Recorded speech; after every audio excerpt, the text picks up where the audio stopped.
How's it going, boys? Welcome back to another brand new video. And your boy, Nice here is losing a lot of MMR, guys. I know. It's my fault, it's what it is. It's actually not my fault at all, but there's nothing I can do about it. The only thing I can say is my fault, even though I know it's not my fault, but, I'm gonna take it like a man and say it's my fault. But guys, the current state of pubs, especially immortal pubs, are so bad. It is the worst it's ever been since the day I started playing this game. Now, I've actually saw a streamer talk about this. Not gonna mention his name.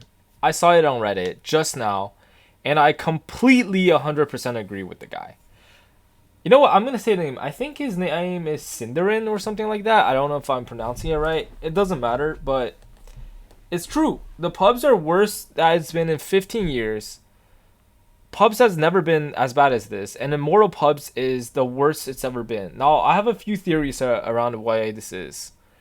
Alright, first of all, the player base is, lowering, so there's not as many players playing this game.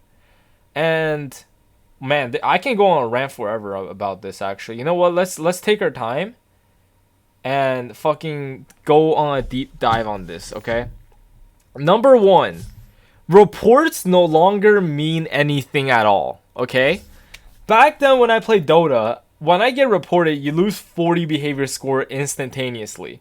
So you have to actually be on your goody two-shoe to be staying at 10k behavior score. Now, if you flame, if you throw games, even if you abandon, it seems like you just automatically get 10k behavior score no matter what. You have to be strictly feeding down lanes, like, continuously for, like, 10 games in a row to lose, like, 1,000 behavior score or some shit. Like, it is actually way harder to get low priority and way harder to lose behavior score than before, which means, people can maintain their high behavior score. And second of all, because the player base is shrinking, especially in the Immortal bracket, if you're above, like, 6k, 5k, the players that you play against are basically the same fucking people every single game. I practically know 90% of all the Immortal players in the NA region. US East, US West. Now, I do play in the NA region. I do queue Europe. I have never queued Europe. I never had to queue Europe West until this year. I was always fine queuing US East and US West in the past couple years that I played in the Immortal bracket, and I was fine. But this year is extra bad that I have to play on 120 ping just so I don't have teammates that are absolutely dog shit. Okay, that's how bad it's gotten. The player base has shrunk, so I get played with the same fucking retards the same game. I know 90% of the players, okay? I remember their names. I remember their profile pictures. I have like half the people pre-muted. Every single game I queue in, at least one guy is fucking pre-muted. I know, like, literally everyone I know that's playing. Like, I literally know who's shit, who's bad, who needs to be on void list and everything. Because the hero pool is so small, like, it basically adds low-skill players into your games. Now, this works both, like, in a, realistic way and a non-realistic way. It doesn't make sense what I just said. But, look, what's happening is this. Players who are griefers and throwers that have low behavior score will take a long time to find their games. And because there's not enough people in that bracket to find a game, they will queue for like 20-30 minutes, but then the system will put them into your game. So even if you have 10k behavior score, it doesn't mean shit. You will get put in the game with someone who has like 5k behavior score just because there's not enough players. The second thing is, let's say if you're like 7k MMR or 8k MMR, you will literally get put in the same game as someone who's 6k MMR. Alright, that's literally like, if you were fucking divine, or if you're ancient, it's like having a crusader that's literally 2000 MMR below you, getting put on the same team as you, and he's gonna steal your mid lane because he wants to play mid, and he's gonna throw the game if you don't let him take it. Okay, he's just gonna straight up grief the game instantaneously. Minus 30 MMR. So what you're gonna do, you can either be like, yeah, fuck you, I go mid, and he's gonna start feeding couriers, everything. And if you let him have it, he's gonna play like shit, because the enemy mid laner is 8k, your mid laner is 6k, and then you're gonna lose anyway. So it's the lose-lose situation. Basically, those people should not get in the same game ever. But because there's not enough players, after you find a game for like a long fucking time, like 20-30 minutes, The system is forced to put whoever queues in the same game as you. This is even worse at nighttime. That is the first thing. The second theory is that, obviously people are just having a bad time. Real life is hard, Dota, like, they just want to grief games, essentially. That's not really a good example. But, look, the pubs are so bad right now. Player base are losing, behavior score don't mean shit. You can't find players, and people just throw. Literally, the past 5 games, I have had at least one grief for this game. This guy played... I took 1 camp from this fucking guy, okay? There was a triple stack ancient stack, okay? I'm tiny with my, my fucking tree grab. This fucking Monkey King is making a Battle Fury this game. First of all, Battle Fury in this game is dog shit. He's making Battle Fury, and the guy has no Battle Fury yet at minute like 16 or some shit. And then he goes AFK because I took the triple stack. I am not about to wait like 20 minutes for him to get his Battle Fury just to farm the stack that he cannot farm. Because you cannot farm a triple stack ancient stack with Power Treads Battle Fury as Monkey King. He can maybe farm half of it, go and heal and come back. It doesn't fucking matter, but it's not possible.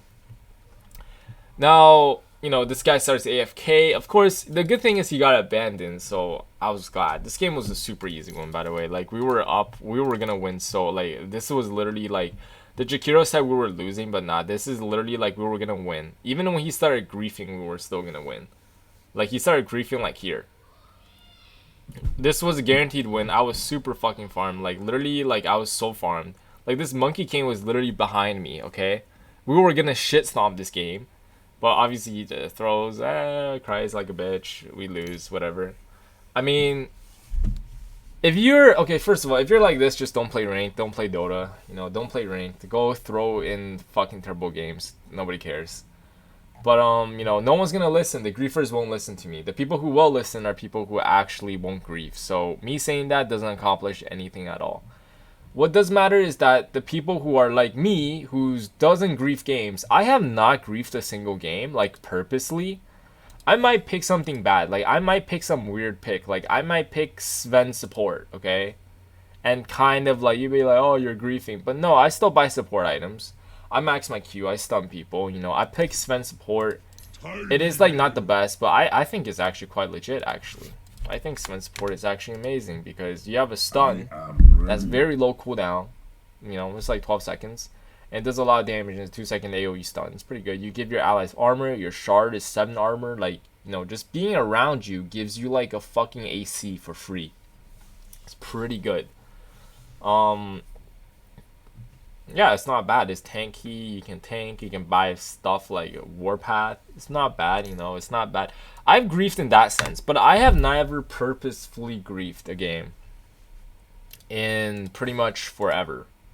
I'm having a massive lose streak right now because at least every other game there's one guy who's fucking griefing. I believe this game was also griefed. It's not loading because Dota is being a piece of shit right now, but you get the point, guys. I've never griefed a single game in the past like 50, 100 games. Like, I don't even remember the last time I griefed a game purposely, like destroying items, like feeding intentionally or anything like that. The worst I've ever done is have a bad pick, and the bad pick is always support role because I'm first phasing anyway. Like, who the fuck cares? I'm first phasing, okay? Shut up. I don't have last pick. I'm not last picking some dog shit hero. I'm first phasing. It literally doesn't matter what I pick. And I'm playing support, so as long as I put wards and fucking cast some spells, I'm gonna be fine. So, that's the worst I've ever done. I've never done any sort of griefing. Now, how do you avoid this? I talked this multiple times in the past, but essentially, Dota has a 50-50 win rate mechanic, which means you will have a bunch of win streaks and you have a bunch of loss streaks. So when you're getting a lot of losses, you can either play one game and just stop playing for the day, or what you can do is essentially, if you're on a lose train, you go and play in unranked. Because when you play unranked, what happens is that you will play with those shitters. Like, you'll queue with people who has below 50% win rate. And then after, when you start winning like 3-4 in a row, you go back to ranked, you're most likely gonna start winning. The reason why that is pretty complicated. It's basically Dota trying to force you at 50% win rate. Doesn't matter. All you guys need to know is that if you have like 4 losses in a row, and first of all, nowadays I just play 1 game a day. If I lose, I'm done. Like today, I'm done. I'm not gonna play again. I play 1 game, I lose, I'm out. Play 1 game, I lose, I'm done for the day. Like I don't have time to play 20 games anymore. And at the same time, there's no point in playing if you're gonna lose like 20 games, because then you have to win 20 back. The only reason why anyone plays ranked is to gain MMR, okay? I don't care if you say you're trying to have fun. You're not trying to have fun. So, there you go. Play unranked, play turbo. You can get some losses, and it doesn't matter. You know, I'll play a turbo game. Why not? Fuck it. Just have fun. What the fuck just happened? It doesn't matter. But yeah. So essentially, you need to do that, and the reason for that is very, very interesting. You guys might be like, that's not true. Dota doesn't force you to have 50-50 win rate. That sounds like a cap. The fact is true, because first of all, the only way Valve can keep players is if they give you exactly 50-50 win rates. Okay. Because if you win too many times, if you're winning like 99% of the time, then it's too easy. You're going to be like, Dota's too boring. If you lose every single game, if you have like a 5% win rate, you're going to be like, fuck this game, I quit. Now, how do they make you chase? Okay, they basically dangle the sweet, like the fucking, you know, the candy in front of your face, the carrot, like the carrot on a stick for a pig. They dangle it in front of your face, and then they tell you to run so you run towards it, but then it's always moving away slowly. They let you have exactly 50-50 win rate, so you're always chasing that MMR. Alright, it's so close, but yet so far. You don't feel like it's too easy. You don't feel like it's too far, so you keep chasing, so you keep queuing and playing. Alright, you need to get out of that loophole. You need to get out of the matrix. Now, the other thing is that whenever I have a shit win rate, meaning I have like a 20% win rate, all my teammates will have like above 60% win rates. Every time, and the enemies usually have lower win rates. However, they can still win because they got picks or whatever, blah, blah, blah, blah, people, you know, whatever. But generally, I would win more likely. If I have like a 70, there was a time where I had 80% win rate, and every game I queued into was a bunch of fucking idiots who literally never played Dota for like a year, and they're coming back for the first game, and they're on my team. They haven't played Dota for a year. First game, they come back, they queue ranked, and then they're on my team. And then they don't even know how to press keys anymore because they completely forgot. And they're on my team. Now I have to carry their ass. Or there's some fucking like retard who's like just griefing account buyers that has like 20% win rate, and he's on my team, and the enemies all have like 80% win rates in the past 20 games. And I have like 80% win rate, but everyone on my team is 20% win rate. You guys might be like, hold on, how do you know this? Because I checked their Dota buff. Everyone who has their Dota buff, open Dota public, I go on their fucking profile, I check their last 20 games, and every single time they have like a sub 20% win rate. That's on my team. And every time I lose, I'm like, why is this fucking Monkey King so shit? Check his profile, fucking 20% win rates. I'm like, yeah, it's you already know what it is. It's the system. They put you with shit people. The last thing I want to say, I don't want to say this because it's going to expose public knowledge, but it's essentially Immortal accounts are cheap as fuck right now. When I go online, and I'm 90% sure these websites are legit, they look very legit, and I'm pretty sure even if they're not legit, you can buy an account that's legit with the same price. If I buy like a Crusader account, it's like 50 bucks. If I buy a Herald account, it's like 80 bucks. For some reason, Herald accounts are more expensive than Crusader, because I believe there's more Crusader accounts in the market than Herald accounts. It's actually quite hard to get into Herald, unless if you grief intentionally, but then you're going to lose behavior score, blah, blah, blah. So to have like 100% behavior score while being Herald, it's actually quite hard. So there's not that many accounts. But an Immortal account is only, like a Herald account is like 80 bucks. An Immortal account is like 120 bucks. You can get like a 6K account for 120 bucks. That is very, very cheap. I have literal items in my fucking armory that's more than 120 bucks. Like my alchemist set is more than 120 bucks. It's way more than 120 bucks. Even this sword is like half the price. It's like 60 or some shit, 70. Like a lot of these like cosmetics I have are worth more than 120 bucks. People buy these things. If you can buy these things, why would you not just buy it in an Immortal account that's 6K MMR if you're like 2K and you think you're good. You think you can compete in this region, and you just buy an account and start griefing. It's actually way too easy to just get an account, and there's a lot of them. You can just buy it on a website. You can buy it from someone else. So there's all these retards, these fucking shitters, or they're like, you know, if you look at anyone who has like a sub, like, anyone who has like a level 20 account is always an account buyer. This guy's probably not an account buyer. Okay, how do you know they're an account buyer? Okay, this guy's not. Look, he has battle pass purchased. He has like 100 levels. Usually those are not likely to be account buyers, because people like this don't really sell their accounts. They have a lot of memory and stuff attached. But occasionally they will sell their account. If they really quit Dota, they will. But generally people who have this won't sell their accounts. And if you're like this, you can't really buy an account like this, right? So usually they make a new account, they boost it up to like immortal, and then they sell it.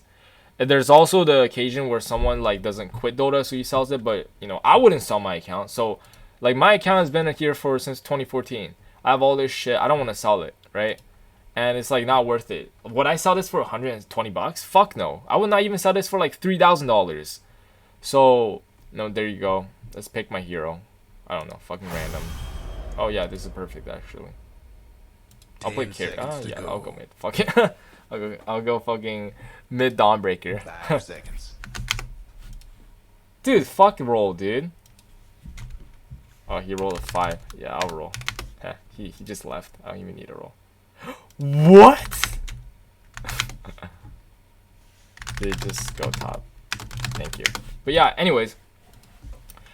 So, generally it's people who are either account buyers or they're smurfing. Smurfing is not like as big of a deal, but it does make the game harder. At least with smurfs, you can learn something, right? If the enemies are smurfs, you can learn something from them because they're smurfing, and you get to, you know, practice. At least that's something, right? But with account buyers, there's absolutely nothing to learn from them. There's nothing you can learn. It's just people griefing your games. So you can know if they have like a level 40 account and then they're just shit and everything. It's just like, you know, that's that. But anyways, that's pretty much my rant, guys. There's not much else to say. The state of Dota PUBS is so shit. I don't really play ranked that much anymore as before, so I don't think you should either, because it's just like bad and it's just like really shit right now. But anyways, hope you guys enjoyed the video. Subscribe to the channel if you haven't already. Check out Twitch, check out Discord, check out anything, everything, boys. Have a very nice day, and I'll see you guys in the next one. Peace out.